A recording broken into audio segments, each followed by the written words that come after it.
ఒక రకంగా అల్లు అర్జున్కి అయితే క్లిష్ట సమయమే. పుష్ప 2 మంచి ఫైర్తో రిలీజ్. ఇప్పటికే పుష్ప 1 సూపర్ సక్సెస్ అవ్వడం, జాతీయ అవార్డు సాధించడం, రెండవది దేశవ్యాప్తంగా నడుస్తుంది.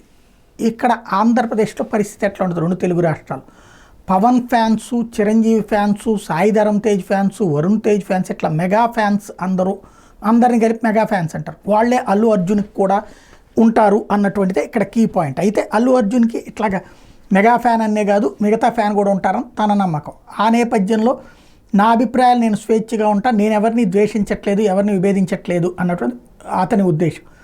ఈవెన్ ఇటు బాలకృష్ణ కూడా అల్లు అర్జున్ పట్ల పాజిటివ్గానే ఉన్నారు. కాకపోతే సోషల్ మీడియాలో మాత్రం అల్లు అర్జున్ సినిమాకి సంబంధించి విపరీతమైనటువంటి ట్రోలింగ్ అయితే నడుస్తుంది. అతని అహంకారానికి దెబ్బ తగలాలి, మనం దెబ్బ రుచి చూపించాలి, మెగా అభిమానం అంటే ఏంటో రుచి చూపించాలి అన్నటువంటిది పెద్ద ఎత్తున చేస్తున్నారు. ఇది ఆర్గనైజ్డ్గా చేస్తున్నారా, అన్ఆర్గనైజ్డ్గా చేస్తున్నారా అన్నది పక్కన పెడితే ఫైనల్గా వచ్చేటప్పటికి కథ ఎక్కడ ముగుస్తుంది అనేది అయితే తెలియదు. ఇది ఇంపాక్ట్ ఎట్లాగైతే కనుక సినిమాకి ఫెయిల్ అవుతుందా, ఫెయిల్ చేయాలన్నటువంటి ప్రయత్నం అయితే జరుగుతుంది. మరి ఏమవుతుందో చూడాలి.